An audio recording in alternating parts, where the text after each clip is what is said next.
quero começar questionando vocês sobre uma coisa.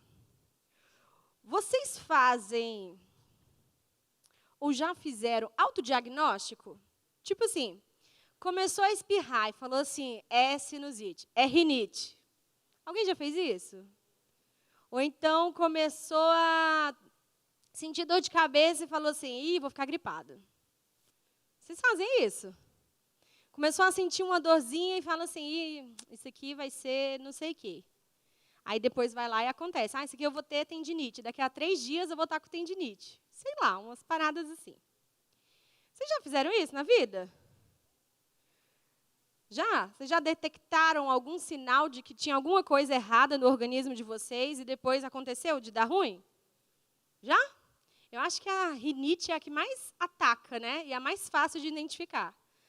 A gente começa a espirrar, espirrar, espirrar. Quem aqui tem rinite, gente? Sério? Quem tem rinite? Quem passa desse mal junto comigo? Valeu, gente. É muito ruim. Nesse clima seco, então, dá uma piorada, né? É só Deus na nossa vida. Existem vários exames na vida que nós precisamos fazer como autoexame, né? E aí, quando nós ficamos mais velhos, mulher fica mais velha, vai ter aí o exame da mama, né? Outubro rosa, não sei o quê, contra o câncer de mama. Tem o exame de pele, autoexame de pele, você olhar se não está aparecendo mancha na sua pele. Ou então, por exemplo, quem tem sinalzinho assim, ó, que nem eu tenho, não sei se vocês já repararam que eu tenho um sinalzão aqui, não um sinalzinho. Tem que ficar observando para ver se não está tendo nenhuma anomalia, né? Isso é um autoexame. Você está se observando e cuidando de você. Tem autoexame de tireoide, você fica aqui analisando. Autoexame de... Como é que é o nome? Conjuntivite, não. Tersol, aparece aquele negócio aqui no olho. De gripe, você está sabendo que seu corpo está ficando esquisito, vai ficar gripado. Acho que agora, na pandemia, todo mundo ficou especialista em gripe. Não podia acontecer nada que já ficava assim, ai, meu Deus, será que eu estou com coronavírus? Será que eu peguei coronavírus? Ai, eu fui não sei aonde, não sei que dia, será que eu peguei coronavírus? E todo mundo ficou meio assim. E tem aquela frase, um dito popular que diz assim, de médico e louco, todo mundo tem um pouco. Né? Então, para se diagnosticar e um pouco de loucura, todo mundo tem, né? Eu tenho um pouco dos dois. E nós detectamos também outras coisas na nossa vida. Por exemplo, as meninas detectam quando estão na TPM. Não detectam, gente? Dá aquela vibe negativa, aquela vontade de comer chocolate, aquele choro porque está assistindo Tarzan. E os meninos também detectam as meninas na TPM, mas eles ficam calados porque eles querem continuar vivos. Não é fato? Eles só precisam chegar com chocolate e nada mais. Eles só precisam disso, eles não precisam de mais nada. Então, nós conseguimos detectar e observar a nossa vida, como nós estamos. Quando nós sentimos fome, a barriga faz o quê? Ronca. Quando nós sentimos sede, a boca fica seca, ou então a gente, sei lá, fica meio assim, né? Quando a gente sente sono, tem gente que fica mal-humorado, tem gente que fica super, né? Isso está com transmissão ao vivo? Não? Então tá. Tem gente que fica super mongolzão quando está com sono. Não é não? Eu fico meio mongol. E aí tem aquele velho dilema. Dormir ou comer? E aí? Dormir ou comer? Você é do time que dorme, mesmo que esteja com fome, ou você é do time que come para depois dormir? Eu sou do time que eu prefiro dormir. Né?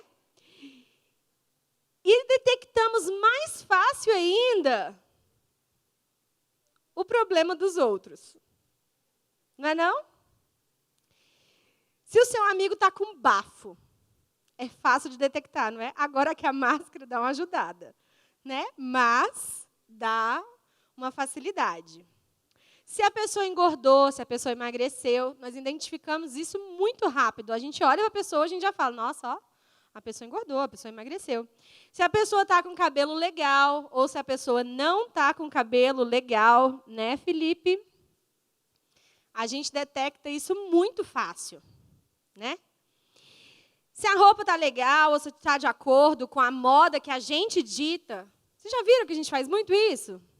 A gente tem um padrão de estilo que não necessariamente é o padrão do outro. Mas a pessoa chega perto da gente, a gente fala, olha e faz assim, nossa, mas que roupa esquisita. Mas não é o padrão da pessoa, a pessoa está se sentindo bem do jeito que ela veio vestida. Mas a gente vai e analisa o jeito que a pessoa está vestida. Né? E nós vamos falando e observando o outro de acordo com os nossos parâmetros. E o pior é que a gente detecta o outro e ainda fala para terceiros. Será que vocês têm esse mal? E sem pensar na pessoa, sem pensar no que ela sente, sem pensar no que ela está vivendo, sem pensar se ela tem outra roupa para vestir ou não, a gente fala mal da roupa da pessoa. Sem pensar se ela teve uma condição diferente da sua para fazer aquilo ou não, fala mal da pessoa. A gente, ser humano, é um bichinho estranho, né?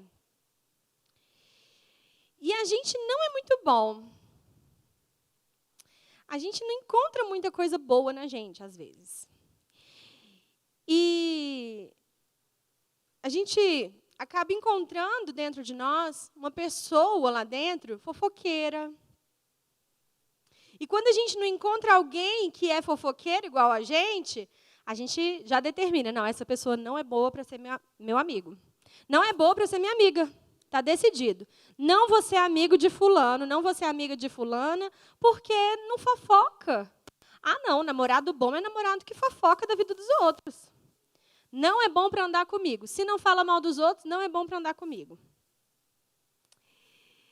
Mas vamos deixar esse assunto de fofoca para outro dia. Tá? O que eu quero falar é que nós determinamos e observamos e analisamos a nós mesmos e aos outros com muita facilidade. E hoje eu quero falar um pouco com vocês sobre a vida do apóstolo Paulo. Em suas cartas, ele nos ensina o que é triunfar e se deixar ser conduzido por Deus. E é impossível a gente fazer isso sem viver nos moldes de Cristo, sem viver no modelo de Cristo, sem viver naquele parâmetro que é o Senhor Jesus Cristo. Ele é o nosso modelo. Não tem como a gente viver de outra forma, a não ser neste modelo, a não ser nessa forma. Então, abra sua Bíblia aí, em 2 Coríntios 13, no verso 5 em diante. Até o 9. Em diante até o 9.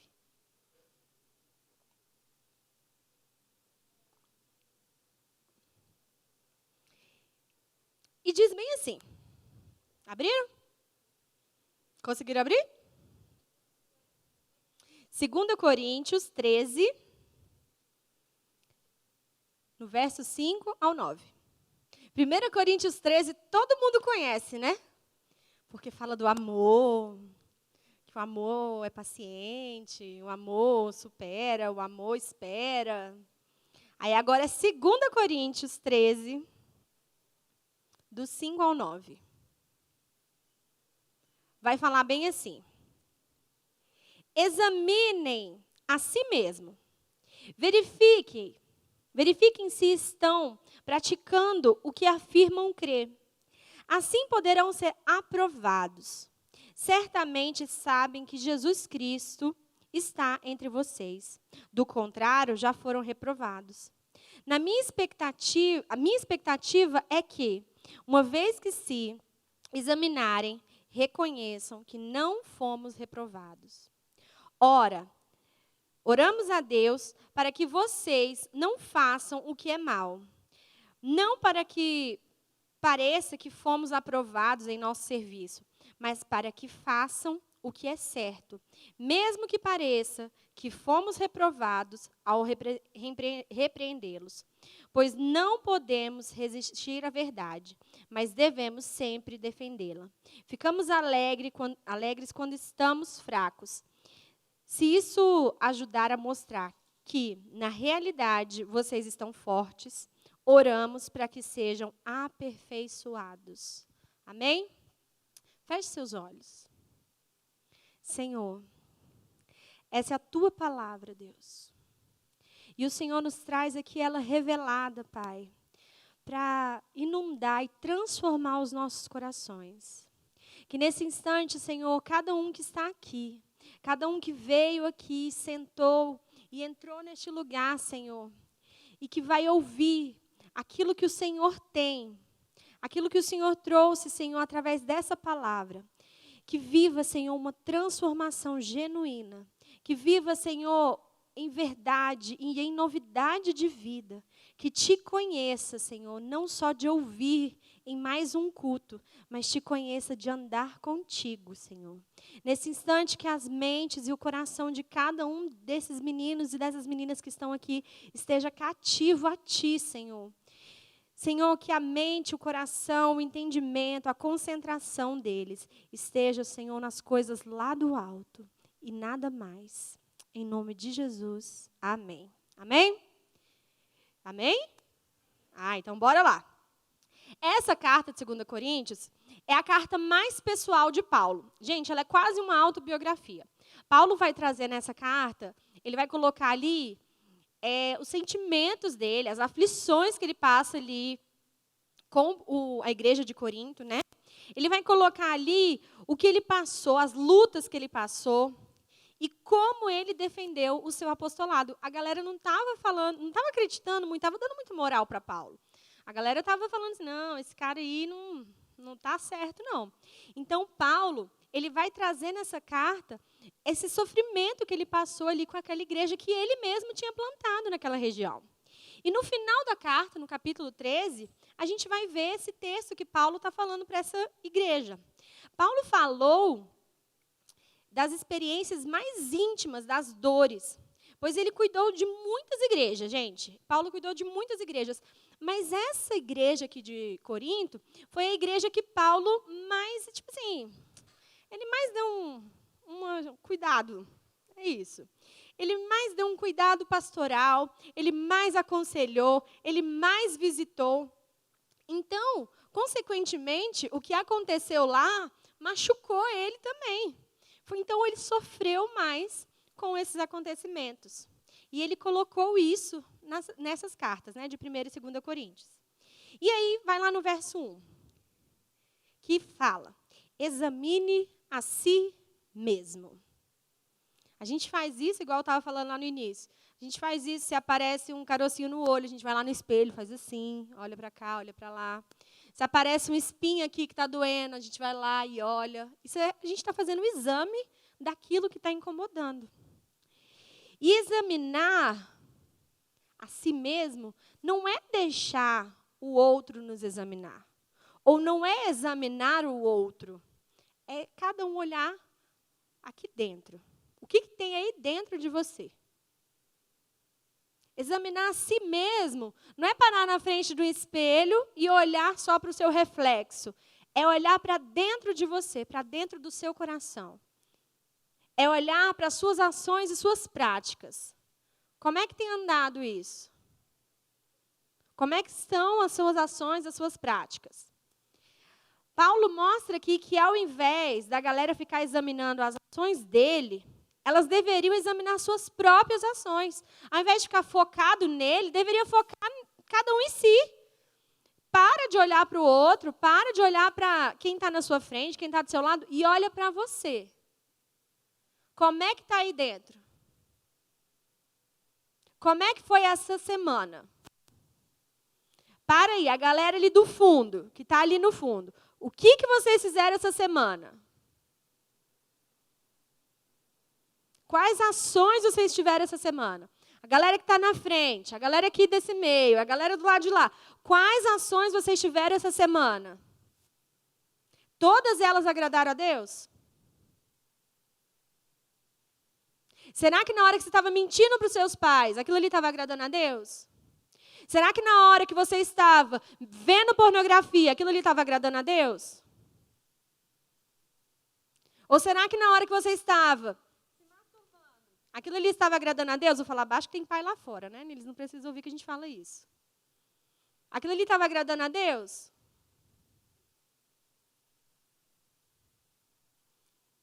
Então é para examinar suas ações. Como é que tem sido as suas ações? Paulo estava falando aqui, para de buscar provas contra ele, para buscar provas contra si. O que você tem feito? Para de olhar para fora e olha para dentro. Olhar para dentro de você e ver como é que está aí. Às vezes achamos que uma forma de melhorar a nossa imagem é jogando lama na imagem do outro. O que a gente faz? Às vezes a gente chega em casa, a nossa mãe vem falar alguma coisa com a gente, aí a gente fala assim, mas você viu fulano? Eu não faço desse jeito. Ou seja, a gente queima o outro para falar que está tudo bem, que a gente é bonzinho, que a gente é legal, que a gente está de boa. Que a gente está sussa, que a gente não faz nada de errado. A gente dá uma de santo, porque em uma área a gente está andando bem, mas em outras a gente está extremamente afundado no pecado. Ah, mas eu não beijo na boca, mas fala mal de todo mundo. Ah, mas eu não falo mal de ninguém, mas pega todo mundo. E aí? E aí a gente fica jogando para cima de outras pessoas. E por isso as pessoas gostam tanto de falar da vida dos outros, porque tira o foco da sua própria vida. Tira o foco de quem é. E nós precisamos tomar cuidado, senão estamos sendo contaminados com o mundo. Nas coisas tão bobas, em coisas tão pequenas, gente, o mundo tem entrado e contaminado a nossa vida. Eu vou voltar um pouquinho aqui em relação à fofoca, como eu tinha falado antes. Gente, a mídia, a sociedade influencia a gente diretamente e indiretamente a prática da fofoca. Falar de um artista, falar de um famoso, falar de uma pessoa, assistir um programa que confina outras pessoas e ficar falando daquilo, isso é um estímulo para que a gente pratique fofoca. E sabe o que a gente faz? Fofoca.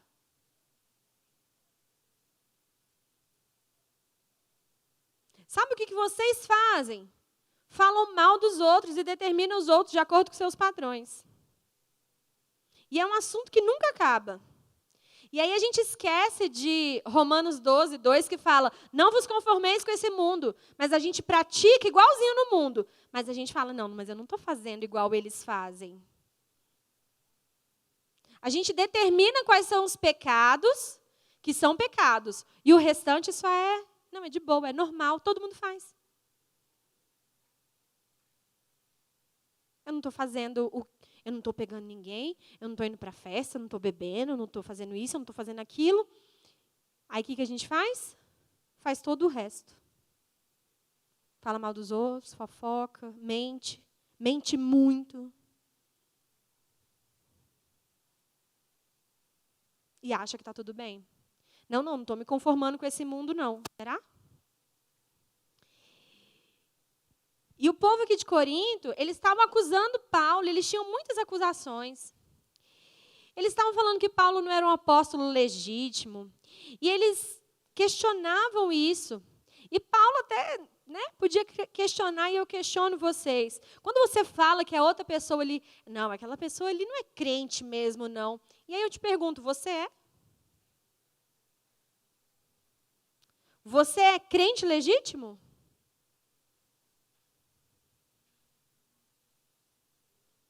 Até hoje, o povo é como esse povo lá de Corinto. Nós duvidamos do chamado do outro, nós duvidamos daquilo que Deus faz através da vida do outro, nós duvidamos daquilo que Deus se move e age no outro, mas nós não examinamos a nós mesmos. Será que nós estamos sendo crentes legítimos? Será que tem sido assim? Somos bons em ver o coração do outro e melhor ainda em esconder o nosso. Essa dá para ir para o Twitter fácil, né? Só não deixo vocês colocarem no Twitter agora, que senão vocês vão para o WhatsApp também. Somos bons em ver o coração do outro e melhor ainda em esconder o nosso. Então, o primeiro tópico que eu estou falando aqui com vocês é: nós devemos examinar a nós mesmos e não examinar os outros. O segundo tópico que nós vamos trabalhar aqui é: verifique se você tem praticado o que você crê ou o que você diz que crê. Então, olha só, o texto vai continuar. Verifiquem se estão praticando o que afirmam crer. Assim, poderão ser aprovados. Certamente sabem que Jesus Cristo está entre vocês. Do contrário, já foram reprovados. Nós, como cristãos, nós temos um critério que devemos seguir. Viver e aprender em verdade.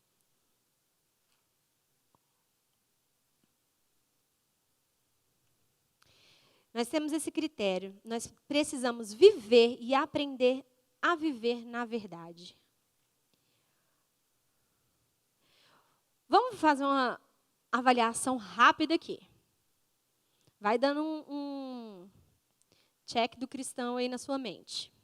Se você vive nesses critérios aqui, que são os critérios verdadeiros para ser um cristão. Primeiro critério: a sua obrigação de não viver de acordo com a natureza humana. É uma obrigação, gente. A Bíblia fala que nós somos obrigados a isso. Olha que interessante.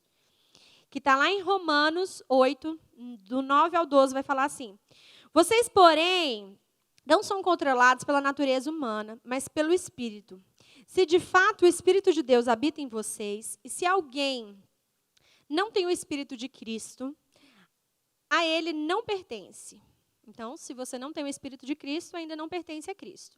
Uma vez que Cristo habita em vocês, embora o corpo morra por causa do pecado, o Espírito lhe dá vida, porque vocês foram declarados justos diante de Deus. E se o Espírito de Deus, que ressuscitou Jesus dos mortos, habita em vocês, o Deus que ressuscitou Jesus dos mortos dará vida a seu corpo mortal, por meio desse mesmo Espírito que habitará em vocês. Portanto, irmãos, vocês não devem de fazer o que sua natureza humana lhes pede. Na outra versão da minha Bíblia, na outra que eu estava lendo, fala: portanto, vocês são obrigados a não fazer o que sua natureza humana pede. Porque, se vivem de acordo com as exigências dela, morrerão. Se, contudo, pelo poder do Espírito fizerem morrer as obras do corpo, viverão.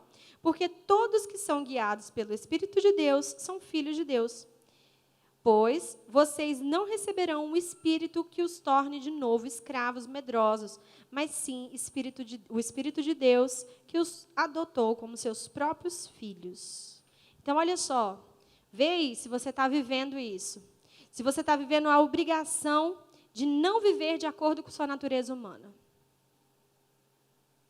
Se você é um cristão verdadeiro, esse é o primeiro critério, de um dos poucos que eu coloquei aqui, porque tem vários, mas esse é um dos critérios. É não viver de acordo com a sua carne, de acordo com aquilo que você deseja. É o critério, é não viver de acordo com aquilo que você deseja. Outro critério, amar ao próximo. Eu vou voltar aqui um pouquinho nesse critério aqui, nessa obrigação de não viver de acordo com a natureza humana, e ter um testemunho do Espírito Santo no coração. Ô, gente, sério. Vamos falar aqui, sério isso. Sabe a lista que tem dos top 10? Tem uma lista aqui no meio dos adolescentes dos top 10. Quem não conhece essa lista, não queira conhecer. É uma lista meio retardada zona, né? Mas beleza. E no meio dessa lista, colocaram pessoas que estão ferindo outras. Tem menino aqui no meio que está pegando geral. E vai num papo de cristão ainda. Isso não é testemunho de cristão, não. Isso aí é vivendo de acordo com sua natureza da carne e dizendo que você é crente. Deixa eu contar. Se você é menina e ele está no seu pé de ouvido agora, levanta e sai do lado dele. Ele só vai pegar você igual ele pegou as outras.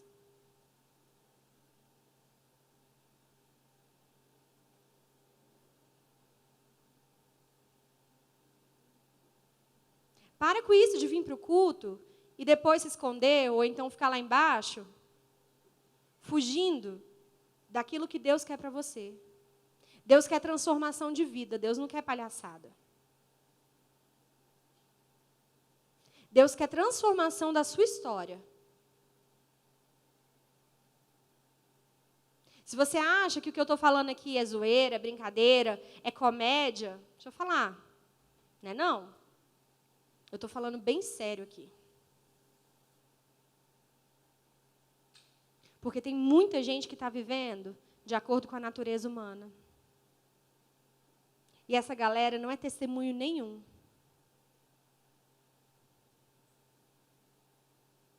Não é testemunho do Espírito Santo. Não é testemunho de Cristo.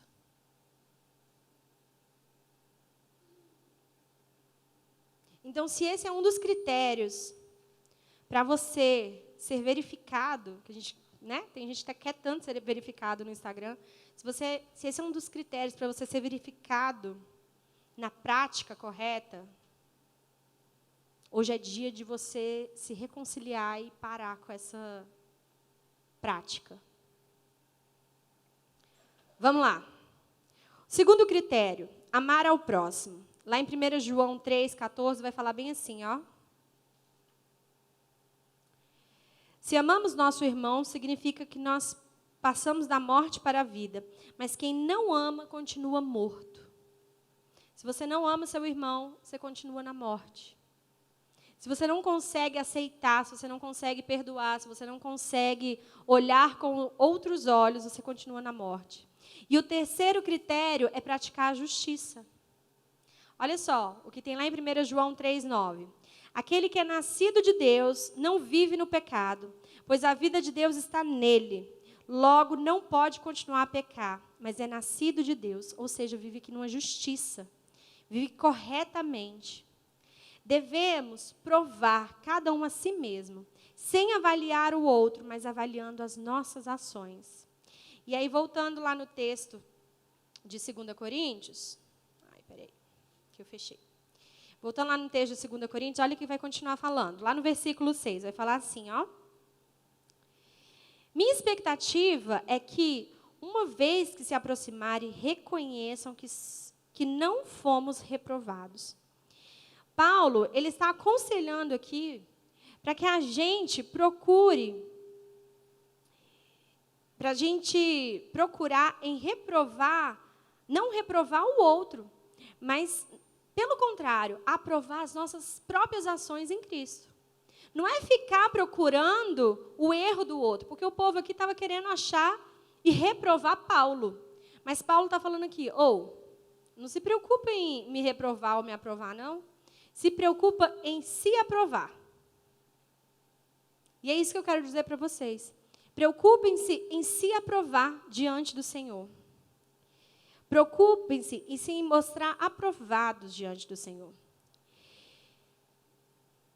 Então, nós falamos aqui o primeiro tópico, se examinar e não examinar o outro. O segundo tópico, verificar se tem praticado o que crê. E o terceiro tópico, orar para ser aperfeiçoado. Olha só, lá no verso 7. Oramos a Deus para que vocês não façam o que é mal. Não para que pareça que fomos aprovados em nosso serviço, mas para que façam o que é certo, mesmo que pareça que fomos reprovados ao repreendê-los. Olha que interessante.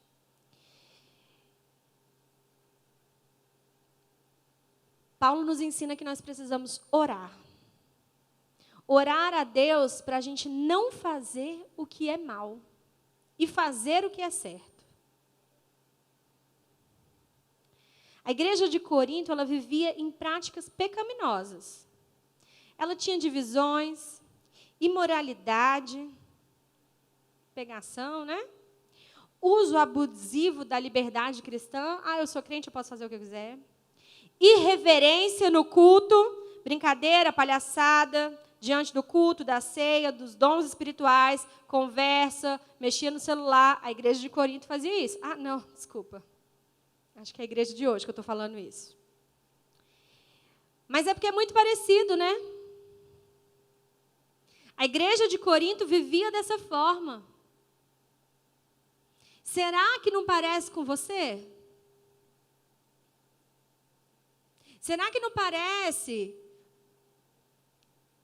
com o jeito que você está aqui hoje?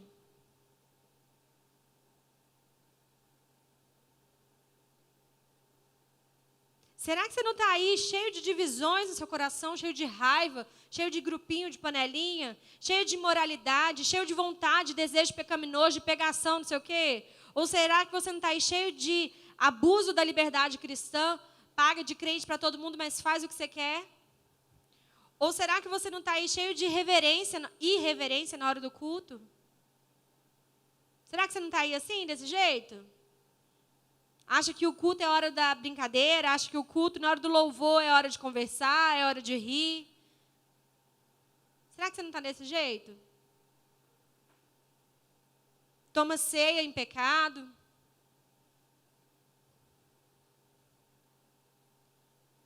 Brinca com as coisas de Deus. E Paulo, nesse versículo, ele vai falar assim, no versículo 7.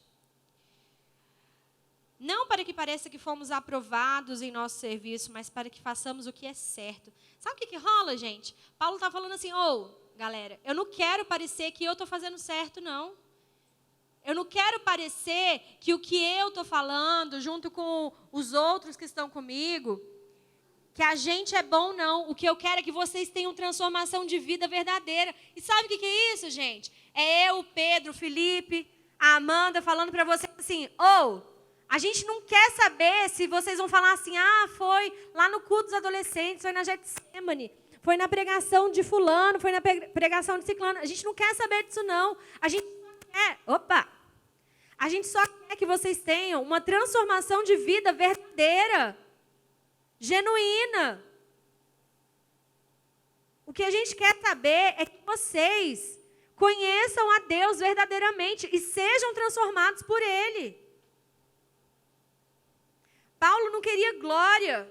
Paulo não estava preocupado com sua reputação. Paulo não estava interessado em ser reconhecido. Paulo estava interessado no aperfeiçoamento da igreja. Sabe o que a gente quer? É parar de receber mensagem falando, a gente viu adolescente se pegando lá no escuro, no cantinho. É isso que a gente quer. Porque a gente quer o aperfeiçoamento de vocês. A gente quer que vocês cresçam e amadureçam no Senhor. Esse é o interesse das pessoas que se colocam aqui na frente para falar de Deus para vocês.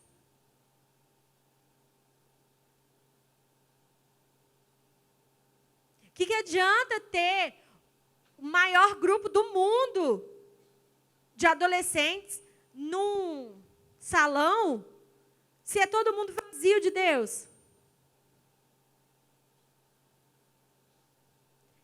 Alguns aqui já ouviram falando, o que eu quero é que vocês sejam muito maiores do que eu. O que eu quero é que vocês sejam muito melhores do que eu. Se eu prego para 200 adolescentes, eu quero que vocês preguem para 500 e que eles sejam aperfeiçoados em Cristo. Não por mim, não pelo meu nome, mas pelo nome de Cristo. E a verdade faz parte desse aperfeiçoamento.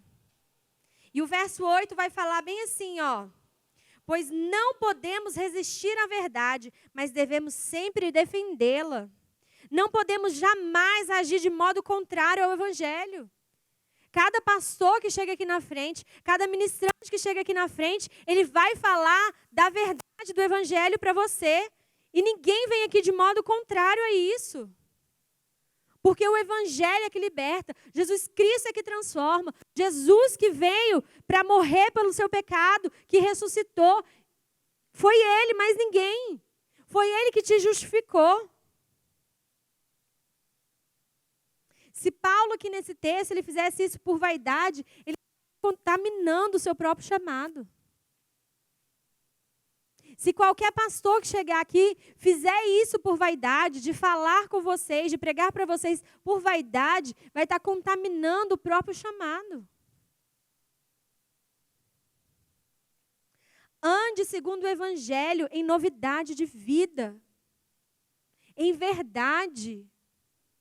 Jesus é o caminho, a verdade e a vida. Não tem outro meio, não tem outro jeito, não tem uma curva, não tem uma virada, não tem outra alternativa. Não tem como, gente.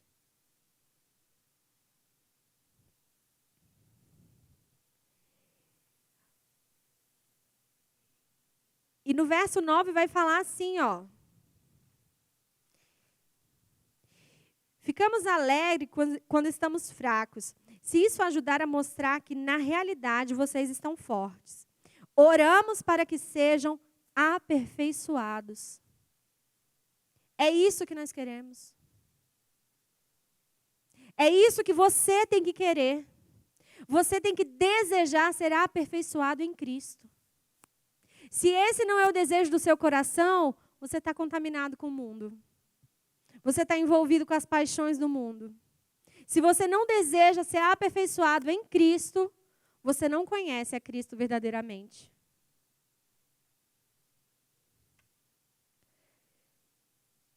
Ser aperfeiçoado não é ser perfeito, porque só quem é perfeito é Deus.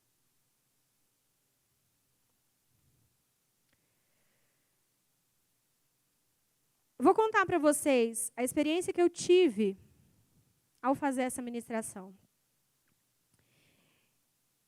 Eu tinha escrito alguns tópicos dessa palavra.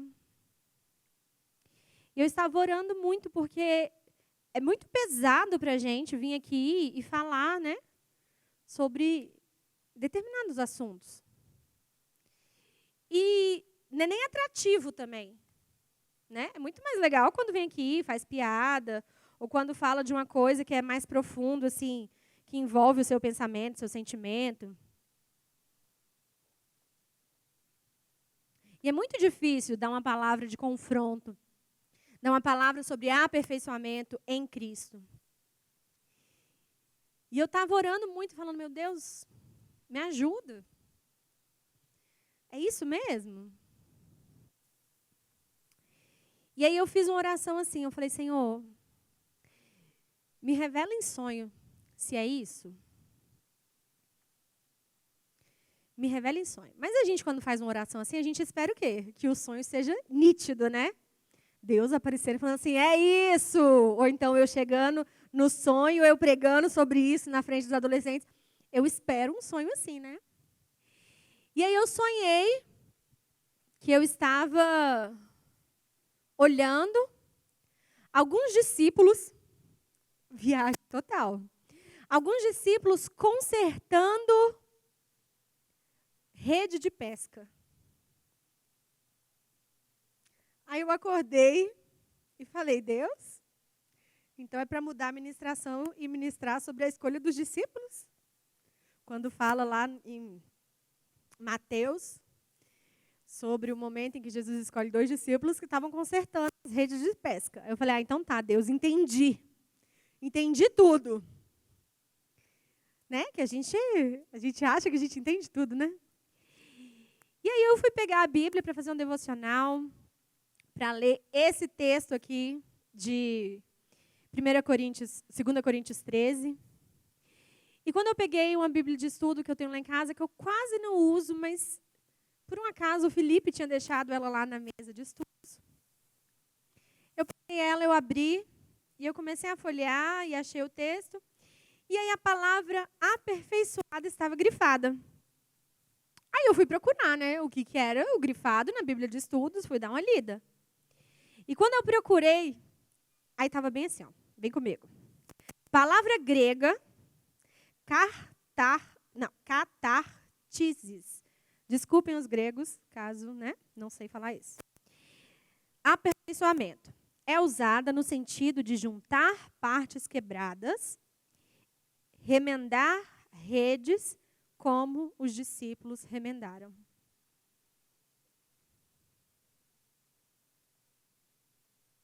Me arrepiei agora? Me arrepiei.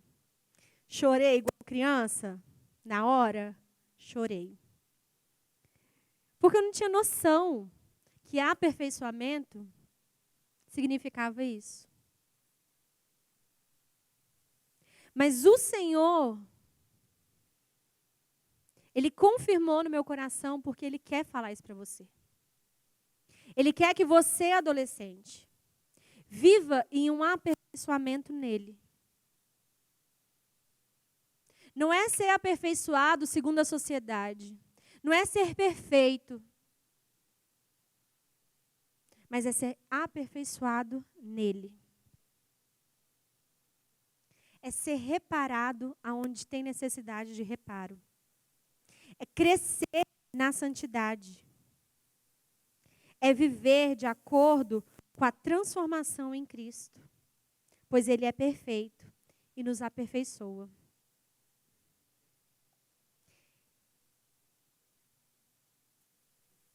Pois somos examinados por Ele todo o tempo. E Ele sabe tudo que nós fazemos. E Ele ainda nos dá a chance do autoexame. Lá no Salmo 139 vai falar bem assim: Ó Senhor, Tu examinas o meu coração e conheces tudo ao meu respeito. É tudo. É cada pensamento, é cada desejo, é cada palavra. Aí vai continuar. Sabes quando me sento e quando me levanto. Mesmo de longe, conhece os meus pensamentos. Tu me vês quando viajo e quando descanso. Tu sabes tudo o que faço. Antes mesmo que eu fale, Senhor, Tu sabes o que vou dizer. O Senhor sabe de tudo. Mas mesmo Ele sabendo, Ele te dá a oportunidade de você fazer uma autoanálise, de você se examinar, para você poder confessar e se aperfeiçoar nele. Porque Ele é soberano. Ele tem a autoridade e o domínio sobre todas as coisas. Ele é onipresente. Não tem tempo, não tem lugar, não tem espaço que determina ou limita Ele. Ele é onisciente. Ele sabe de tudo. Tudo, tudo, tudo. Tudo que é verdade dele. Quando nós passamos a conhecer a Ele e sermos aperfeiçoados nele, torna-se verdade em nós. Sabe por que você não consegue viver uma vida em santidade? Sabe por que você não consegue viver uma vida em buscar a Deus? Sabe por que você tem dificuldade de orar? Sabe por que você tem dificuldade de ler a Bíblia? Porque você não conhece a Deus. Porque quando você conhece a Deus, você começa a entender que Ele é perfeito e que você pode ser aperfeiçoado nele e através dele. Através da comunhão com Ele, dependendo dele e obedecendo a Ele. Hoje, Ele está te chamando e está te dando uma oportunidade de ser aperfeiçoado para conhecê-lo. De tal forma que a verdade dele vai gerar transformação genuína na sua vida. Nas suas emoções, no seu pensamento, no seu caráter, no seu falar, no seu modo de agir, no seu modo de vestir, no seu modo de viver. Conhecer a Deus é saber que Ele é constante. E saber que Ele é constante vai aperfeiçoar o seu coração e o desejo de ser constante na busca por Ele. Quando você sabe que Ele é constante e você conhece a constância dEle, você consegue ser constante em buscar a Ele, porque a verdade dEle passa a ser sua verdade. Ai, Pri, mas eu vou ler a Bíblia daquele sono, porque você não conhece a constância dele. Quando você passa a saber que ele é verdadeiro, vai gerar no seu coração e na sua boca o desejo de falar a verdade e viver a verdade. Sabe por que você fala tanta mentira? Sabe aquela galera que mente que nem sente? Sabe? Às vezes é você que eu estou falando mesmo. É porque não conhece verdadeiramente a Deus. Não conhece ao Deus que é verdadeiro. Conhecer a pureza que há nele vai te aperfeiçoar para desejar ser puro e conhecer a pureza e andar em santidade. Longe da imoralidade, parar de pegação, parar de fofoca, parar de mentira, parar de ódio, parar de falsidade, parar de vaidade, parar de tudo isso que você tem feito que não agrada a Deus. A partir do momento que você conhece a pureza dele, andar em pureza é um desejo do seu coração. Quando você conhece a ele, você é aperfeiçoado nele. Porque o caráter dele é imutável.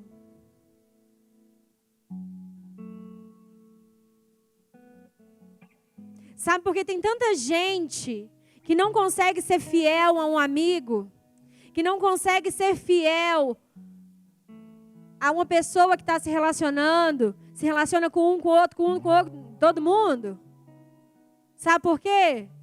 Porque não conhece a fidelidade de Deus. Porque a partir do momento que você conhece a fidelidade de Deus, você passa a ser fiel.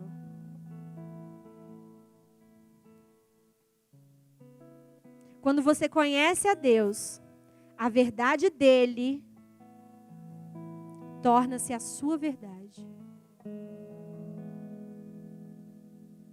E você é aperfeiçoado nele.